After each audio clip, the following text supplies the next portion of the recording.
Hi everyone, welcome back to my channel Kati waves and vlogs. అందరూ ఎలా ఉన్నారు? అందరూ చాలా బాగున్నారని కోరుకుంటున్నాను. నేను కూడా చాలా బాగున్నాను. ఈరోజైతే ఇంట్లో బోర్ కొడుతుందని అలా ఈవినింగ్ బయటికి వెళ్దామని ఏం స్పెషల్ ప్లాన్ చేసుకొని బయటికి కాకుండా జస్ట్ అలా ఈవినింగ్ టైంలో అలా మా ఇంటి దగ్గర ఉన్న పార్క్కి వాకింగ్ కోసం వెళ్ళాము. కానీ అక్కడికి వెళ్ళాక యాక్చువల్గా చాలా పీస్ఫుల్గా అనిపించింది గైస్. బ్యూటిఫుల్ గ్రీనరీ, ఆ చెట్లు, పిల్లలు ఆడుకుంటూ, పెద్దవాళ్ళు ఎక్సర్సైజ్ చేస్తూ ఓవరాల్గా పార్క్ ఒక డిఫరెంట్ వైబ్ ఉంది. సో ఆ ఈవినింగ్ని మీతో కూడా షేర్ చేద్దామని ఈ వీడియో చేస్తున్నాం.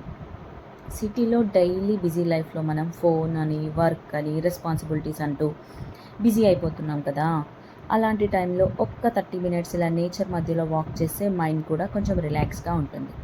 అండ్ ఈవినింగ్ టైంలో ఇక్కడ అట్మాస్ఫియర్ ఇంకా చాలా బ్యూటిఫుల్గా ఉంది. యాక్చువల్లీ పార్క్లో వాకింగ్, ఎక్సర్సైజ్, చిల్డ్రన్ ప్లే ఏరియాతో పాటు స్పోర్ట్స్కి కూడా స్పేస్ ఉండటం చాలా బాగుంది. సో డిఫరెంట్ ఏజ్ గ్రూప్స్కి వాళ్ళకి డిఫరెంట్ యాక్టివిటీస్ ఉన్నాయి. కానీ నాకు పర్సనల్లీ మోస్ట్ ఫేవరెట్ పార్ట్ ఏంటంటే ఈ ఓవరాల్ ఈవినింగ్ వైబ్. సన్సెట్ టైంలో ట్రీస్ మధ్యలో అలా వాక్ చేస్తే చాలా పీస్ఫుల్గా అనిపించింది.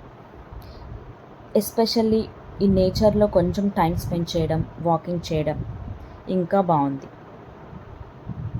అండ్ విచిత్రం ఏంటంటే ఎప్పుడూ లేనిది నేను వాక్ చేస్తున్నా కదా, అలానేమో 5 రౌండ్స్ కొట్టగానే వర్షం స్టార్ట్ అయింది గైస్. అలా ఉంటుంది మనతోని.